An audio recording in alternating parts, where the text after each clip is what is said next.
Bonjour à tous, aujourd'hui j'ai le plaisir de vous proposer cette nouvelle clé, cette 77e qui s'intitule multidimensionnalité. Alors, c'est un mot que l'on entend de plus en plus fréquemment, qui remonte à la nuit des temps bien entendu, mais qui a tendance à se populariser et se démocratiser, ce qui est bien en soi. C'est un sujet absolument fascinant sur lequel on va voir 4 vidéos, comme à l'accoutumée dernièrement.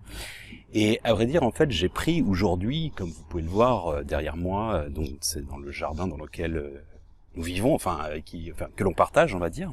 Et il y a donc ça, c'est un oranger. Et pourquoi, à titre métaphorique, je ne vais pas vous donner directement nécessairement ce qu'est la multidimensionnalité, même si au son, on peut déjà savoir de quoi il en est question. Ce sont des dimensions multiples, d'accord? Donc ça, c'est assez évident en soi. Et en fait, à titre d'exemple, vous savez que je fonctionne beaucoup en termes de paraboles et de métaphores, parce que j'ai une manière comme ça d'imager la vie, et ça depuis que je suis petit, c'est mon côté dyslexique, etc., intuitif, bon, voilà. Alors, en fait, vous pouvez, en quelque sorte, à travers cette métaphore, c'est comme si vous aviez l'arbre des possibles, le champ des possibles, avec chaque orange qui serait son propre univers, ok, pour lequel à l'intérieur il y a des pépins en potentiel qui peuvent tomber par terre et se reproduire, ainsi de suite sur des générations dans l'espace et dans le temps. Alors, ces graines, ces starseeds comme on dit en anglais, ces graines d'étoiles, ces graines de vie, en fait, elles sont potentiellement dans l'orange. Du même ordre que le rapport que vous avez avec elle vous donne de l'énergie, etc., etc. À titre personnel, je descends tous les matins en prendre pour les presser à ma famille. Alors, chaque univers, en fait, ce serait comme notre galaxie. Ok, même au-delà, enfin l'univers dans son absoluité, dans son entièreté, c'est-à-dire des millions et des milliards de galaxies.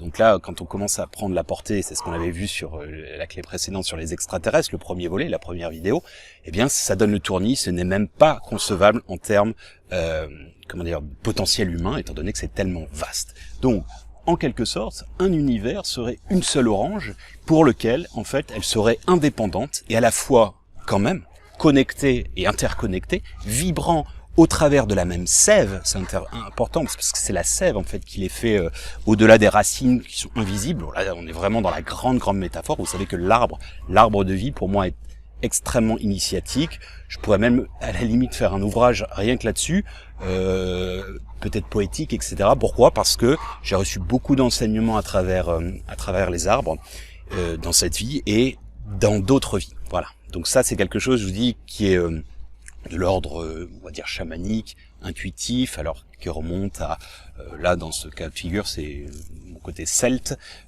dans cette vie, et j'ai 33% de celte, 25% de nordique, et également dans une vie antérieure, voilà, en Écosse, notamment. Alors, si vous voulez, allons-y un petit peu, je crois que j'ai un petit peu planté le décor, à savoir sur cette notion magique de la multidimensionnalité, sur lequel je vous dis, on ne va pas y aller, on va y aller crescendo. On est obligé de comprendre véritablement les tenants, les aboutissants, avec les basiques tout d'abord. C'est-à-dire que on va être amené, obligé à réexpliquer, redéfinir, mais pas de manière nécessairement que physique, très théorique, etc., mais de manière très visuelle, ce qu'est l'espace-temps. L'espace, le temps, l'espace-temps, le temps en tant que concept. Également, on va aller plus loin, beaucoup plus loin, le présent également, qui n'est pas... vous allez voir, on va y aller crescendo, mais on va y mettre une teneur encore plus subtile que d'habitude et on va essayer d'élargir encore plus les champs de la conscience. Évidemment, donc, espace-temps, le présent, mais aussi la conscience, avec un petit c et un grand c. D'accord? Donc, au-delà, on va aussi parler de lignes de temps, de similarité du temps, du multivers, donc c'est un peu la notion de multidimensionnalité, du séquençage, de la trans-incarnation, dont j'ai déjà parlé dans la partie au-delà, à savoir c'était la 4e vidéo, pour vraiment que ce soit clair, parce que ce sont des concepts qui ne sont pas extrêmement connus, pourtant qui remontent depuis la nuit des temps, je n'invente rien de toute façon. Voilà, donc on va y aller progressivement, superposition, coexistence des dimensions, superposition des états de conscience également, à travers la conscience modifiée et au-delà, la superposition des coexistences des incarnations, à savoir les âmes mères, les âmes sœurs, etc., etc., comme je vous ai dit, transincarnation, transgénéalogie, les champs morphiques aussi, extrêmement importants, et le double quantique. On finira la dernière vidéo par ce phénomène qui est extrêmement important. Le double quantique, le cas chez les Égyptiens, on le verra dans la tradition, on le verra en physique également, et on verra en fait que c'est votre soi supérieur, c'est votre ange gardien, c'est vos guides, c'est plein de choses en quelque sorte, c'est même pour certains galactiques, etc., etc. Donc c'est un niveau de conscience, de vibration supérieur qui vous appartient en fait, et qui vibre sur des plans de fréquences différentes, qui est hors espace-temps, vous permettant de vous guider comme un peu un GPS sur des potentielles lignes de temps qui sont plus favorables en fonction de votre fréquence, de votre vibration ponctuelle du moment, de votre volonté, etc., etc. Alors allons-y. Comme je vous ai dit, j'en ai déjà parlé beaucoup de fois, je vais pas la refaire non plus trop en détail. En 2021, j'ai eu une révélation, j'ai eu au départ une décorporation, ensuite un voyage astral, je me suis vu partir et mon champ de conscience s'est élargi, si bien que je me suis dilué dans ce que j'avais l'impression être le grand tout, l'entièreté. Je n'étais plus dissocié, mais je voyais en fait le séquencement en fait de l'univers en quelque sorte, les lignes de temps, les espaces-temps, tels en fait une superposition en fait de petits dominos, un peu comme des écrans de cinéma, et où c'était plus qu'en fait, c'était des écrans de cinéma mais en même temps animés. C'était un peu comme si c'était que des petites comme des dominos avec une image. Il faut savoir que c'est ce qu'on va voir tout à l'heure. Chaque seconde, vous voyez 24 images par seconde, ce qui vous donne une illusion de linéarité du temps, de flèche du temps. Donc j'avais cette vision, et en fait il y avait aussi une superposition en fait de je fais cette vidéo à cette date, ou je la fais pas, ou je l'ai orchestrée différemment, et ainsi de suite. Et en fait il y avait tous les potentiels, et je n'ai jamais fait cette chaîne, et ainsi de suite. Et en fait donc c'était pour ma vie, mais pour les vies de la conscience, on va dire, même pas qu'humaine en fait, au-delà, avec les réalisations et les potentiels. Donc là, je vous dis, c'est pour ça que j'ai mis 24 heures complètement perché.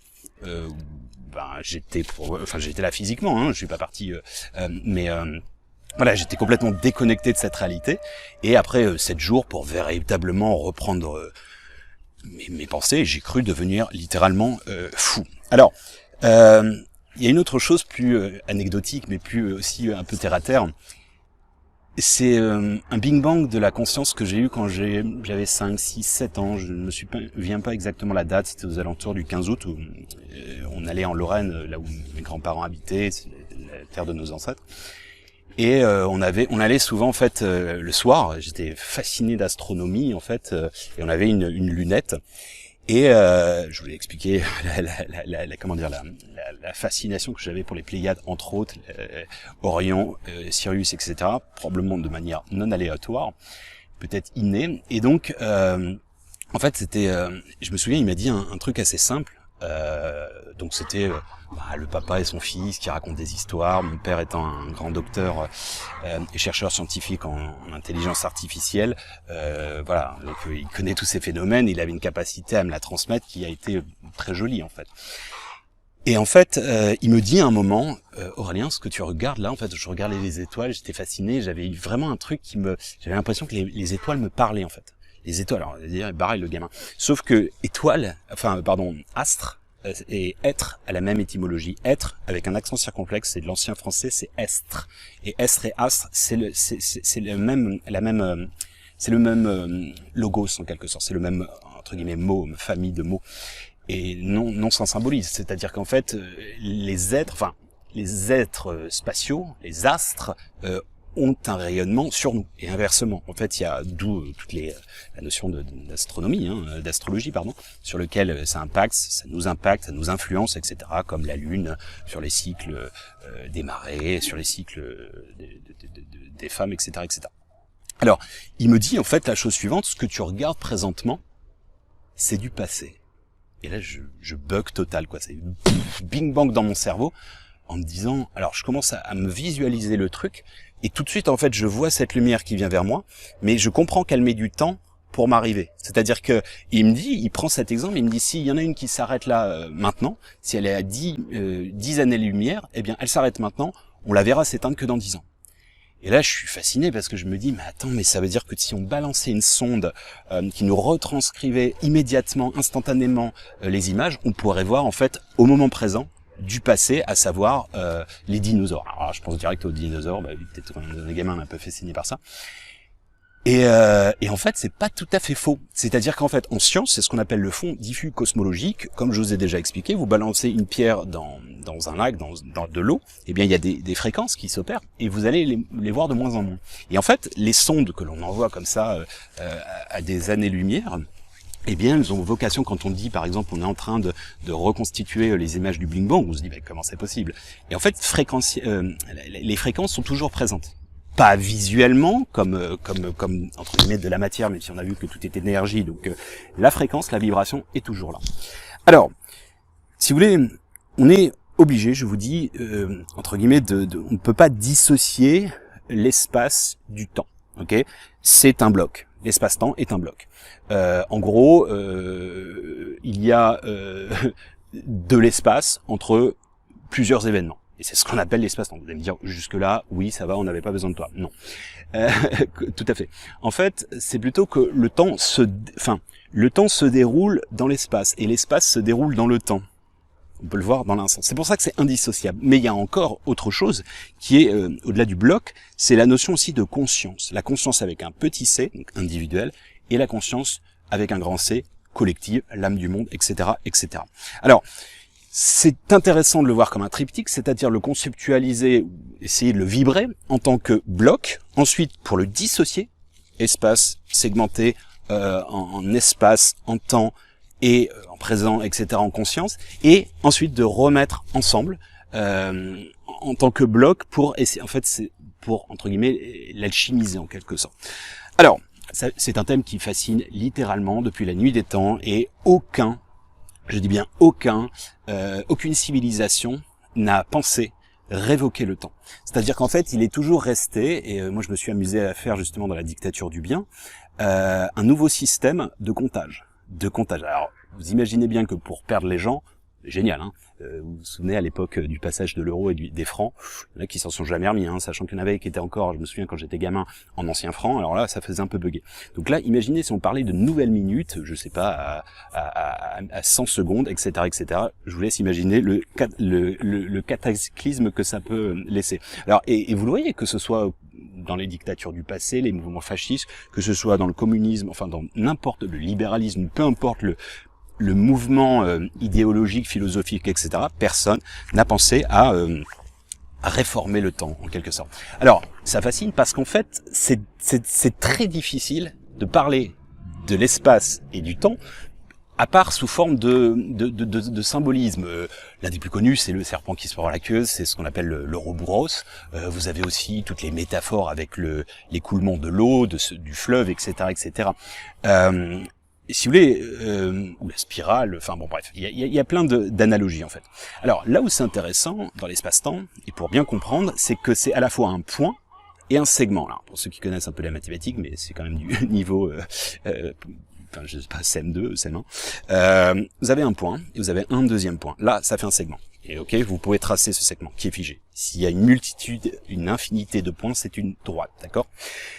Alors, oui, vous avez en fait dans le temps, vous avez soit le clic qui est déjà un temps, ok, du chronomètre, et vous recliquez une deuxième fois, ça fait ce segment qui est une durée. Encore une fois, jusque-là, je pense que c'est pas trop compliqué. Alors, la perception du temps, je vous dis, on va y aller crescendo, hein, elle est subjective. C'est-à-dire que il y a le temps, on va dire là présentement, il y a le temps du rêve, il y a le temps, etc., etc. Si on peut être assez simple, vous passez un bon moment avec quelqu'un au téléphone, un copain, une copine, pendant 1 heure, et vous avez l'impression que le temps ne s'est pas écoulé, tandis qu'une personne un peu rabat-joie, etc., ou je sais pas, un cours qui vous ennuie, quoi, littéralement, peut-être 1 heure avec moi, mais dans ce cas-là, je pense que vous n'écouteriez pas pendant 1 heure, mais on a l'impression que la perception du temps est différente. D'accord, la pendule du salon qui dit oui, qui dit non, hein, comme dans la chanson de Jacques Brel, pour avoir été beaucoup dans les maisons de retraite, dans certains mouroirs. Oui, le temps ne s'écoule plus, en quelque sorte. Tandis que, quand vous allez, je sais pas, en soirée, machin, etc., je parle pas sous alcool, bien entendu, mais la perception est différente. Dans le football, enfin, peu importe le sport, si vous êtes supporter, les 5 dernières minutes, si vous menez, elles sont interminables. Et si vous êtes mené au score, vous avez l'impression qu'elles s'écoulent absolument, beaucoup plus vite. Alors, comme j'aime à dire, de manière plus prosaïque, plus poétique, le temps est toujours trop long pour l'ennui, trop court pour la jouissance, mais demeure éternel pour l'amour inconditionnel. Et éternel, je mets à l'intérieur un H comme ether en anglais, le 5e élément, pour ceux qui peuvent comprendre. Alors, quand je vous dis le temps du rêve, il y a plusieurs théories là-dessus, qui se contredisent plus ou moins, mais il y a quasiment une bonne majorité qui, d'après les statistiques, on ne rêverait qu'en moyenne 6 à 7 secondes. Enfin, les séquencements de rêve, c'est-à-dire que vous faites un rêve, vous continuez à dormir, entre guillemets, il y a blackout, vous continuez de dormir, et vous enchaînez sur d'autres rêves. Et le maximum serait 12 secondes. Donc vous allez me dire, mais attends, et je vous dis, vous pouvez aussi trouver d'autres théories sur 20 minutes. Mais vous avez l'impression parfois, quand bien même ce serait 20 minutes, peu importe, que vous avez l'impression que vous avez galéré toute la nuit, quoi. Genre, vous étiez sur le même rêve et que ça durait du début à la fin, quoi. Ça durait 5 heures, 10 heures. Et encore une fois, normalement, ce serait plutôt de l'ordre de quelques secondes. Et au pire, au plus long, ce serait 20 minutes pour d'autres théories. Donc, je vous invite à méditer là-dessus parce que ça, c'est intéressant. Pourquoi ? Parce qu'en fait, la notion, nous sommes des antennes, d'accord ? Donc onde alpha, onde bêta, etc., etc. En fait, vous captez des choses, les fréquences du rêve, les fréquences, de méditation. Vous captez pas la même chose, du même ordre que la télé ou je sais pas la radio. Vous mettez une chaîne, vous en mettez une autre, vous captez pas la même chose. C'est exactement le même principe. En fait, quand vous sortez de l'espace-temps, notamment en méditation ou dans le corps du rêve, par exemple, eh bien, la perception diffère. Alors, on va aller dans une notion un peu plus pragmatique. Là, aujourd'hui, je vous dis, on a essayé des mesures, mais elles ne valent que ce qu'elles valent. En fait, j'ai toujours eu un gros problème avec ça quand j'étais gamin. Alors, pour avoir voyagé énormément, c'est les décalages horaires. Pourquoi ? Parce qu'en plus, j'ai toujours mon cerveau qui est obligé de regarder à l'est avec mon bureau en Chine, en Indonésie, quand même une partie de mon cœur, et alors l'orphelinat, etc. Et puis la France, parce que j'ai mon associé, j'ai ma famille, j'ai aussi, j'ai la plupart de nos clients, etc. Sur ma société de prêt-à-porter. Alors, pourquoi je dis ça ? Parce qu'en fait, il y a des trucs, des décalages horaires qui sont pas très logiques. C'est-à-dire que quand vous regardez l'amplitude maximum, quand vous êtes à la frontière polonaise, donc ukrainienne, Pologne, donc vous voyez un peu la distance, jusqu'à l'extrémité en Galice, donc au nord du Portugal, donc ça, c'est quasiment plus de 2000-2500 bornes. Et si vous allez encore plus loin, c'est toujours le même fuseau horaire, regardez sur une carte, c'est plus évocateur, il y a à peu près 3000 bornes, si vous constatez avec la Mauritanie. Et en fait, c'est la même heure, logique, vous voyez. Et donc normalement déjà il devrait avoir au moins trois fuseaux horaires. C'est le même principe en Chine, que vous soyez à Shanghai, Pékin, donc c'est la même longitude. Eh bien, à l'extrême, au Xinjiang, nouvelle frontière, comme on dit en chinois, c'est-à-dire le Turkestan oriental, ou le Tibet, c'est pareil, eh bien, normalement, il y a 4 heures de décalage, mais Beijing, Pékin, veut maintenir cette unité, comme un peu en Europe également. Alors, pourquoi je vous dis ça ? Parce qu'en fait, j'ai toujours... Et en plus, il y a des trucs politiques de temps en temps, quand vous êtes au Pakistan et en Inde, vous avez une demi-heure d'écart. Vraiment, pour vraiment maintenir cette espèce de scission, a priori. Je posais toujours cette question quand j'étais gamin, quelle heure est-il sur la Lune, quelle heure est-il sur Mars, etc. Et en fait, jamais mes profs ont eu de réponse parce que elle était à la fois dénuée de sens, mais montrant plutôt la quadrature du cercle de cette notion de temps, enfin de décalage horaire en l'occurrence. Pour aller à l'extrême, vous avez une ligne dans le Pacifique où à l'extrémité, parce que je me souviens d'être transit comme ça, et puis je regarde, ils mettaient je voyais, c'était l'heure de Calgary, donc c'est à l'ouest du Canada, et je crois que c'était Auckland en Nouvelle-Zélande. Donc si vous regardez enfin comme une feuille, à savoir vous aurez là à l'extrême, je sais pas pour vous, là ce serait la Nouvelle-Zélande et là ce serait le Canada. Sauf que en fait c'est quand vous repliez le truc et c'est quasiment à côté en fait. Et il y avait 23 heures d'écart. 21 heures d'écart. Alors qu'en fait, vous pouvez aussi le voir différemment, il y avait 3 heures d'écart plutôt. Et en fait, il y a un truc qui est complètement qui a un non-sens, il y a une ligne au fond, enfin dans le Pacifique, pour lequel, je sais pas, personne l'a quantifié, mais c'est peut-être 1 mètre de décalage, et vous avez 24 heures d'écart. Donc, ah tiens, je suis mardi, ah tiens, je suis finalement mercredi, etc. Je vais vous donner un autre exemple qui m'a toujours fait marrer. C'était en 2000, il y a un avion qui a décollé en 2018 pour arrivé en 2017. Kezako, comment ça? Oui, il est juste parti à un fuseau horaire différent le 1er janvier et pour arriver, ils n'avaient pas encore fêté le nouvel an, je sais plus où il atterrissait, le 31 décembre. Donc ça, vous voyez, c'est toujours rigolo. Alors, revenons à une notion de perception. Alors, j'ai toujours adoré cette étude aussi. Dans 100% des cas, quels que soient les pays du monde entier, les gamins préfèrent à 100% un morceau de chocolat maintenant plutôt qu'une tablette dans 1 heure. Alors vous allez me dire, peut-être ils sont pas gourmands, peut-être non, c'est pas ça. C'est juste qu'en fait, pour eux, dans 1 heure, c'est dans une vie, ils ne savent pas ce que c'est. C'est comme quand on commence à compter avec les gamins, on leur dit, quand ils commencent à parler et tout, c'est quand les vacances, ou je sais pas, ou c'est quand la rentrée, c'est dans ou Noël, j'en sais rien, c'est dans temps de dodo, d'accord? On compte en dodo. Je trouve ça toujours mignon, mais donc cette perception, en fait, elle est rigolote. Si vous voulez, on va aller plus loin. J'ai toujours été admiratif de mon année en philosophie en terminale. J'ai adoré. C'était une année où enfin bon bref. Et c'est une métaphore que j'ai jamais pu retrouver en fait, mais en fait c'était l'histoire de ce jardinier éternel. Pourquoi il était éternel le jardinier? Parce qu'en fait d'une mémoire de roses, il s'occupait des roses et de mémoire de roses, il était éternel. Qu'est-ce que ça veut dire? En fait une rose si elle est journalière, ça veut dire qu'elle a une durée de vie d'un jour. Jusque là ça va. En fait sauf qu'en fait si par exemple le jardinier, je sais pas, il a 70 ans et ça fait 50 ans qui bosse pour son jardin ou qu'il a son jardin, il aurait bossé 50 ans, donc 50 ans multiplié par 365 jours, vous obtenez 18 250 vies de roses. Donc ce serait une lignée énorme. Remis à une échelle humaine, si par exemple on vit 50 ans en moyenne, ça ferait l'équivalent de quasiment 100 000 ans. 1 million d'années, 912 000, etc. ans. Vous voyez ce que je veux dire? Donc en fait, du même ordre, je me suis toujours amusé.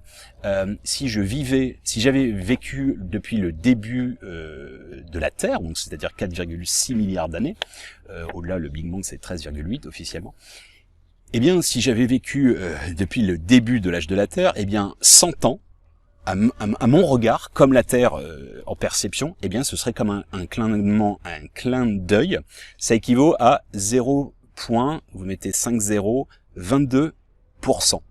Alors, qu'est-ce que ça veut dire? Ça veut dire qu'en fait, 100 ans, ça correspondrait à une échelle à 68 secondes. 68 secondes, c'est 1 minute de silence, quoi. Donc c'est pour ça que on est très ethnocentrique quand on dit oui, la Terre, on est une menace pour elle, mais la Terre, elle s'en fout.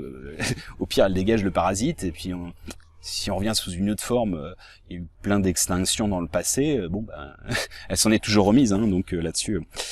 bon entendeur, salut. Alors, l'illusion de la flèche du temps. L'illusion de la flèche du temps. Alors, vous allez me dire, comment ça, c'est une illusion? Non, depuis que tu parles, là, ça fait une vingtaine de minutes, j'ai l'impression que, il y a du passé, il y a le présent, et on aspire que tu vas pas t'arrêter là tout de suite. On est d'accord. Sauf que c'est une illusion. Je vais vous dire, en sanskrit, donc le latin des hindous, en quelque sorte, il n'y a pas le mot temps. Il n'existe pas. Il y a beaucoup Saint-Augustin, qui m'a beaucoup marqué dans mon initiation, qui a dit plusieurs choses remarquables, mais celle-ci particulièrement. Comment être dans le présent et m'en détacher pour en parler. Vous voyez, depuis tout à l'heure, en fait, on va être l'Ouroboros, le serpent qui se mord la queue, parce qu'en fait, on va le concept, et en fait, on fait que ça. On est à la fois dedans, et on est obligé de s'en détacher pour le conceptualiser, mais au-delà de le vivre. Et c'est pour ça qu'il dit aussi à juste titre, le temps est et s'écoule en même temps. Donc quand on le conscientise et qu'on le vit, on s'en extrait, on on s'est extrait, pardon, et on le laisse s'écouler. Alors je vais la refaire. Le temps est putain, décidément, le temps est et s'écoule en même temps. Donc quand on le conscientise et qu'on le vit, on s'en extrait, on s'est extrait et on le laisse s'écouler. Bon, je vous invite à vous la refaire si vous voulez. Alors, le temps passe, mais c'est toujours cette question éternelle qui m'a toujours animé. Mais qu'est-ce qui se passe? Qu'est-ce qui se passe? Qu'est-ce qui passe concrètement? Alors justement, il y a un proverbe taoïste qui dit: le temps regarde les hommes passer. Je trouve ça admirable en fait. Parce qu'en fait, c'est toujours la question de la fée la poule, pour cette métaphore en fait du fleuve. Est-ce que c'est la pente qui crée l'écoulement de la rivière ou la force de l'eau qui façonne le rivage et donc la pente? Posez-vous cette question. Est-ce que l'eau du fleuve n'est pas plus rapide en aval qu'en amont? Oui. Et justement, ça c'est la question. Est-ce que, pour la physique newtonienne, sans la faire trop pompeuse, de Newton, le temps c'est une constante. C'est 300 000 km par seconde. Ok. Eh bien pour Einstein, le temps n'est pas linéaire. C'est-à-dire que pour lui, c'est ce qu'on appelle la relativité générale. En fait, en fonction sans la faire trop technique, mais de la masse et donc de l'électromagnétisme et de la gravité, eh bien, on peut curver en anglais, courber pardon en français, l'espace-temps. D'accord, donc ça c'est déjà une révolution de la pensée. Et pour vous dire, Einstein, je vous l'ai dit bon nombre de fois, il disait le passé, le présent et le futur ne sont qu'une illusion, bien que persistant. Alors, en fait, à vrai dire, le temps ne serait pas linéaire, ce n'est pas une flèche du temps. Il y aurait des lignes de temps, mais en fait, le temps n'est pas linéaire, mais spiralé.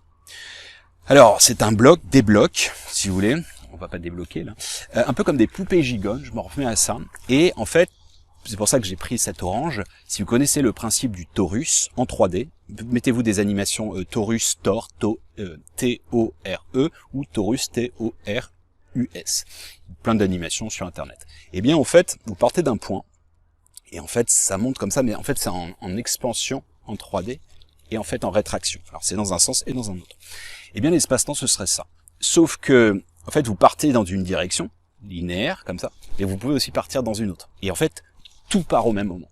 C'est pour ça qu'on va faire un lien, je vais y aller progressivement, vous inquiétez pas, entre le point de singularité, ce que l'on recherche dans le tai chi par exemple, tai chi, qigong, en fait c'est de retrouver son centre intégré. C'est pour ça que dans les arts martiaux, le coup est limite fatal. Vous voyez des petits vieux machin qui ont 90 ans et juste en fait se focaliser sur ce fameux point. En fait, ils dégagent une énergie commensurable. Ils peuvent limite dégager 4 mecs comme ça sans limite les avoir touchés. Eh bien, c'est le même principe en fait. Cette activation, elle est essentielle. C'est ce que le CERN à Genève tente de trouver, le fameux boson d'Higgs, la particule de Dieu, comme les scientifiques l'ont appelé.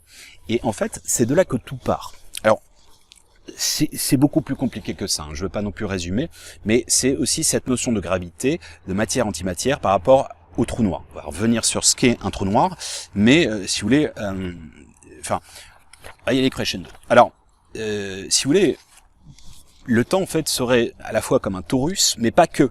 En fait, il serait plutôt comme des fleurs de vie, en 3D. Sauf qu'elle est à la fois infinie, donc elle est en expansion. Chaque fleur de vie contient, c'est comme des fractales. Je vous invite à regarder ce qu'est une fractale. C'est par rapport au scientifique Mandelbrot qui a permis le système informatique, etc., etc. Et donc en expansion et en rétrécissement. C'est pour ça qu'on dit dans la table d'émeraude, ce qui est en haut est comme ce qui est en bas, ce qui est en bas est comme ce qui est en haut. Et on verra à la fin, pas à la fin, enfin, au début, il n'y a pas de...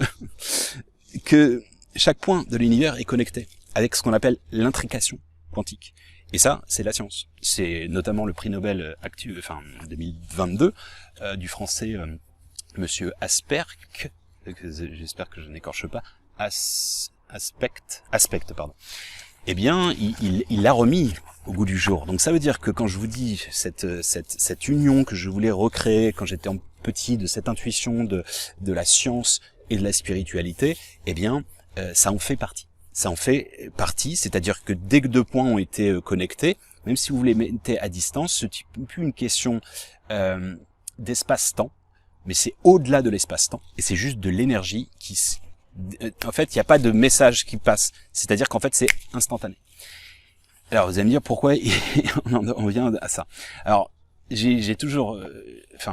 j'ai cette phrase, en fait, qui fait partie de Synthèse de Sainte Thèse, qui est un ouvrage avec 199 citations, qui me sont propres, et qui sont faites avec des animations que j'ai puisées ou que j'ai faites. Et c'est ce qu'on appelle des koans en japonais.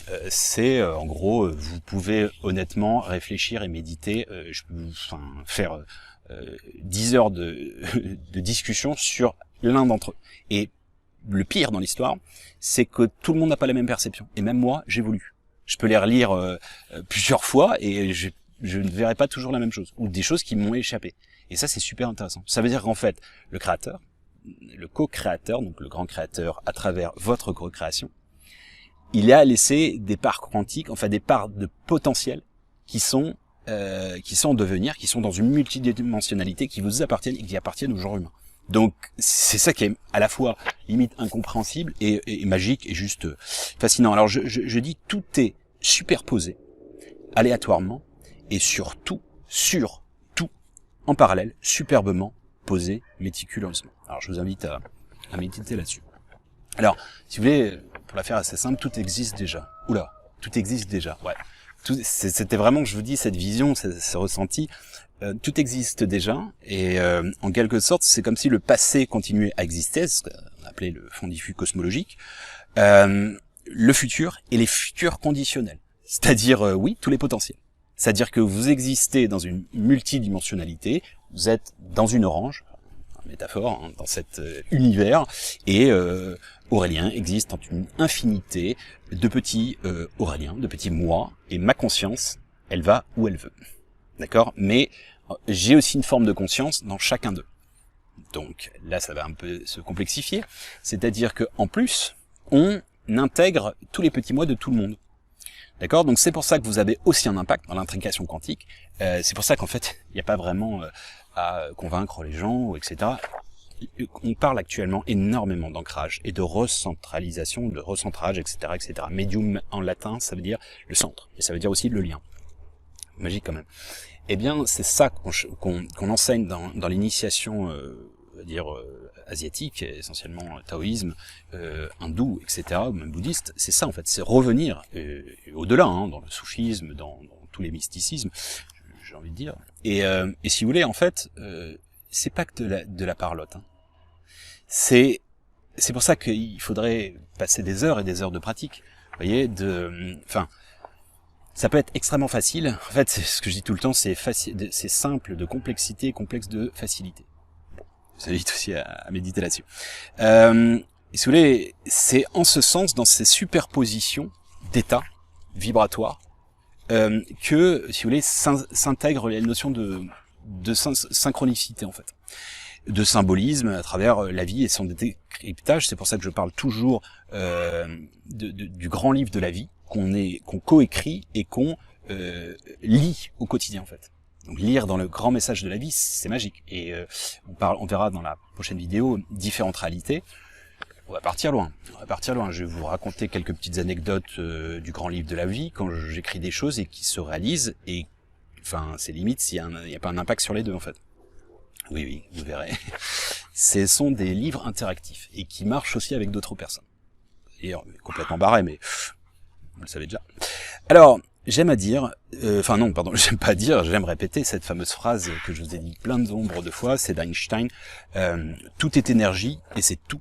Faites correspondre la fréquence de la réalité et vous ne pouvez pas ne pas l'obtenir. Ce n'est pas de la philosophie, c'est de la science. Faites vibrer la fréquence de la réalité que vous voulez et vous ne pouvez pas ne pas l'obtenir. Ça veut dire en gros, vous voulez être, donc vous êtes dans votre sphère, ok, qui va en expansion, mais dans tous les sens. Il y a des rayons qui vont dans tous les sens. Ça, c'est des lignes de temps. Rien que dans un de vos univers. Et ensuite, dans le multivers, il y a encore plein d'autres versions infinies limite. Et c'est à la carte, c'est au choix. C'est pour ça que quand on dit tout est déjà là, on va se dire ouais mais c'est chiant, ça veut dire qu'on connaît tout. Tapez-vous le truc, refaites-le inlassablement, indéfiniment, et soyez tous vos petits vous, plus soyez moi de temps en temps, soyez votre sœur, soyez votre copain, soyez le tortionnaire, soyez le passé. ça prend du boulot. Hein. Je peux vous dire, c'est pour ça que quand je vous disais sur le grand tout de manière un petit peu humoristique, être le grand tout, c'est un boulin à plein temps, et franchement, mieux vaut avoir pas mal d'ambassadeurs, d'ambassadrices, de secrétaires et on va dire de petits co-créateurs. Alors, si vous voulez, revenons dans une métaphore un peu plus simple. L'espace-temps, en fait, c'est comme un tapis, sur lui-même, d'accord? Je vous ai déjà pris aussi cette métaphore du verre à soie. La route de la soie, c'est toute ma vie, la route du soie, etc. De toutes mes vies antérieures. Et en fait, si vous voulez, là où j'enseigne à Shanghai, c'est Suzhou, c'est l'origine du verre à soie. Il y en a pas d'autre dans le monde. Bon bref. Et en fait, et c'est un pur hasard entre guillemets. Et si vous ne pouvez rien en faire, c'est une matière, donc c'est compact et vous pouvez rien en faire. Faut le filer. D'accord, pour avoir, je travaille dans le textile, donc il faut, comme ça, vous allez avoir des fils, et ensuite vous allez créer un canvas en quelque sorte. Mais c'est exactement la métaphore de l'univers et de l'espace en fait, qui se crée comme tel. Oui, je suis toujours sur différentes multidimensionnalités depuis que je suis gamin et même quand je suis dans mon boulot, parce que bon, je peux vous avouer que la mascarade des costumes de la vie, la petite mode, parfois je m'ennuie un petit peu quand même quand on est avec des clients et que ça dure 4 heures. Alors ma pensée erre au même moment sur d'autres dimensions, et en fait c'est comme si on m'enseignait à travers plein de choses, mais complètement élémentaires. Et ça, on l'a tous en fait, on est tous en train de le retrouver. C'est ça véritablement ce qui est en train de se passer. La vie chante, hein. La vie chante quand ça se passe comme tel, c'est parfois un peu fatigant. Hein. De temps en temps, on peut aussi fermer la vanne en se disant, sans balancer des vieilles vannes, mais en disant, vas-y, on se calme 2 secondes, parce que sinon il y a trop d'informations. Alors, le tapis qui se déroule, il est compact, mais au début le tapis, il est compact, vous le voyez pas. Quand il se déroule dans l'espace, dans l'espace et dans le temps, vous commencez à voir les dessins qui figurent dessus. Vous voyez, donc c'est un peu l'idée. Se révélant pour l'observateur, mais ça ne veut pas dire que ce n'était pas avant. Alors, le temps se déroule dans l'espace où il y a de l'espace entre les événements. Et si vous voulez, l'espace, en quelque sorte, ce pseudo-vide qui n'est pas vide, on le sait en vide quantique, il est bourré d'informations. C'est de la data, c'est de la donnée. D'accord? Eh bien, si vous voulez, c'est la conscience en fait. Ce vide, cette entièreté, c'est la conscience. La source, Dieu, vous l'appelez comme vous voulez, la particule qui crible le pixel, qui crible l'intégralité. Alors, j'aime beaucoup cette phrase extrêmement simple. Le temps évite que tout arrive en même temps. Bah ouais. Et c'est ce que je vous ai expliqué, mais je suis obligé de le corréler à la notion de filtre et de conscience. C'est ce que je vous ai déjà expliqué, mais c'est important de répéter pour un processus vraiment d'assimilation. Et pas que conceptuellement parlant. En fait, de le vibrer. Comme je dis en anglais tout le temps, inner stand. Inner stand, ça n'existe pas. C'est un néologisme que j'ai créé qui veut dire, ce n'est pas understand, ça veut pas dire stand, ce serait la stance. Ça existe en français. En vieux français, ça vient de là d'ailleurs. Under, c'est en dessous. Donc quand vous le comprenez, mais d'en dessous. Vous ne le vibrez pas. Inner stand, c'est de l'intérieur. Je sais pas si vous suivez, mais bref, en tout cas moi je me suis. Et qui même me suit, non je plaisante. Ouais, le temps arrive que tout arrive, le temps évite que tout arrive en même temps. Eh bien c'est cette métaphore que je vous ai donnée plein de fois. J'ai soif, ok, on va ouvrir le petit robinet du grand barrage. Donc barrage, il y a des litres, ça fait 100 mètres de haut. Ok, le petit barrage, ça me fait un filet, oui, je bois mon verre, nickel, je suis sauf imaginez que on dit, ouais, vas-y, on pète le barrage. Et qu'est-ce que je me prends? Je me prends des millions et des millions de mètres cubes, et en gros, j'ai même plus le temps d'avoir soif, je suis mort, littéralement, étouffé par trop d'informations, du même ordre, c'est ce que je vous ai expliqué pas mal de fois. Regarder un film en vitesse accélérée de 2 heures, c'est faisable, c'est 1 heure, je le fais très souvent. Non pas les films, pardon, mais plutôt les documentaires et les podcasts, je le fais d'ailleurs tout le temps. x2, ça stimule ma gymnastique cérébrale. En fait, c'est faisable. Ok, c'est faisable. Vous l'accélérez x4, j'ai déjà fait, il y a des plateformes qui le permettent, c'est chaud, faut s'accrocher, puis à un moment vous perdez des trucs. 8, c'est pas possible. 8, vous comprenez absolument rien. Si je me suis amusé à compter, j'avais que ça à faire, oui. Si vous multipliez par 6000, eh bien vous avez le film en 1 seconde. Autant vous dire que vous n'avez pas lissé l'information dans l'espace et le temps, vous ne comprenez rien. Or, de même ordre, je vous balance un film comme ça. Et puis, vous regardez un film en même temps et un autre. c'est plus ou moins faisable, mais vous n'allez pas avoir l'intégralité. 3 films, c'est chaud, hein. 4 films, c'est pas possible, et ainsi de suite. Bon, si vous aviez 8 milliards de films en face de vous, pour lequel, en 3D, hein, donc vous êtes dans cette incarnation de cette conscience, et je l'accélère en même temps. Bah, vous savez ce que ça s'appelle? Ça s'appelle le point de singularité, et c'est, entre guillemets, ce qui est inconcevable pour nous, ou bien, c'est ce qu'on appelle en anglais insight. Insight, c'est une vue, en fait. Mais c'est intéressant de le voir comme insight, c'est à l'intérieur. C'est comme si on avait, en fait, c'est vraiment c'est le torus, en fait. C'est vraiment, vous êtes à la fois le point et l'intégralité des points de la sphère. C'est pour ça que Pascal avait dit une chose remarquable. Il avait dit, je sais pas de quoi il parle. Est-ce que c'est la conscience, est-ce que Dieu? On ne sait pas, toujours pas. Il disait, c'est une sphère dont la circonférence est partout et le centre est nulle part. Alors je vous invite à méditer là-dessus, et moi je le complexifie encore. C'est une fleur de vie qui se fractalise, qui se réduit de plus en plus, qui grandit de plus en plus et qui est holographique. Alors, ça, j'en ai déjà parlé pas mal de fois par le passé, donc je vais un peu abréger. Alors, si vous voulez, on va revenir sur une considération un peu plus simple, en quelque sorte plus philosophique.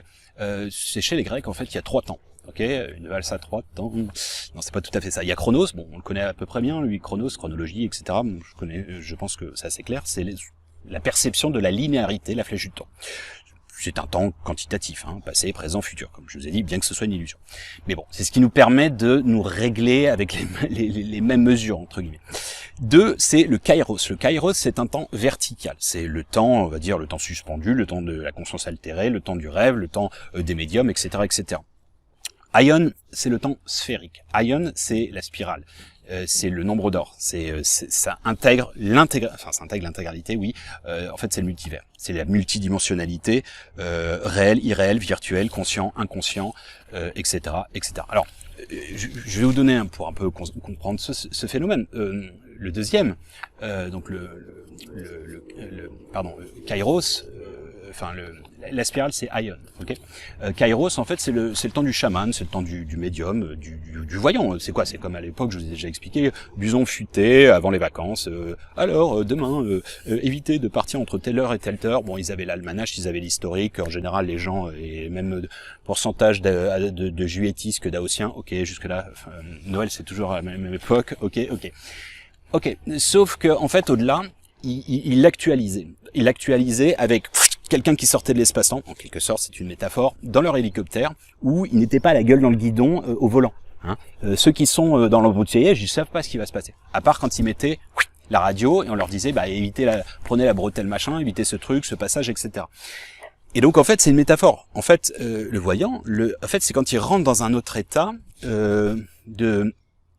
il se détache de son ego, et il se détache, c'est en quelque sorte, c'est le lien avec le K des Égyptiens, K-A, on verra sur la fin, c'est sur le double quantique en fait. Et ça en fait, c'est comme un GPS en quelque sorte. Je vous invite à réfléchir là-dessus, mais on l'est tous en potentiel. Alors, autre point, au niveau des chamans, il faut savoir qu'en fait, quand entre autres Christophe Colomb, les conquistadors ou autres sont arrivés par les bateaux, ils n'arrivaient pas à les voir. Pourquoi? Parce qu'en fait, ce n'était pas dans leur réalité. Donc, c'est le chaman, parce qu'il l'a vu dans une conscience plus élevée, qu'il l'a expliqué aux autres, en quelque sorte comme une espèce de, par la parole et peut-être aussi de manière télépathique en quelque sorte, qui a fait en sorte que la conscience s'est installée dans l'espace et dans le temps et l'a rendu entre guillemets réel. C'est pas qu'il n'était pas réel, c'est que eux ne pouvaient pas le voir. Et ça, je vais vous dire, et je vous invite à méditer là-dessus, c'est probablement aussi pourquoi certains ne voient pas les 3 magnifiques séraphins qui sont derrière moi, n'est-ce pas? Et là, vous savez pas si je suis sérieux. C'est ça qui est rigolo. Et au-delà, les esprits, les extraterrestres, etc., etc. Alors, si vous voulez, on va s'arrêter là pour la simple et bonne raison que je ne veux pas que ce soit trop long dans l'espace et dans le temps. Je recontinuerai la semaine prochaine sur un autre volet, sur ce même schéma, et on va aller dans le présent aussi. Et je vous dis, on va aller crescendo bien plus loin la semaine prochaine et dans les prochaines vidéos à suivre. Voilà, j'espère que ça vous parle, ça vous permettra d'ouvrir votre champ de conscience, votre champ du cœur, votre chant de tout ce que vous voulez, chant de patates, des chants Didier Deschamps peut-être, des chants lyriques, etc., etc. Les chants de la conscience comme vous voulez, ça vous permettra peut-être de façonner la fameuse, le passe-partout de la clé des champs, je me répète encore une fois, et du cœur, et de ce que vous voulez. Oui, je sais, j'ai déjà refait, mais c'est volontaire. Voilà, comme vous le savez, tous les chemins mènent à Rome et au Dôme, à bon entendeur. Salut!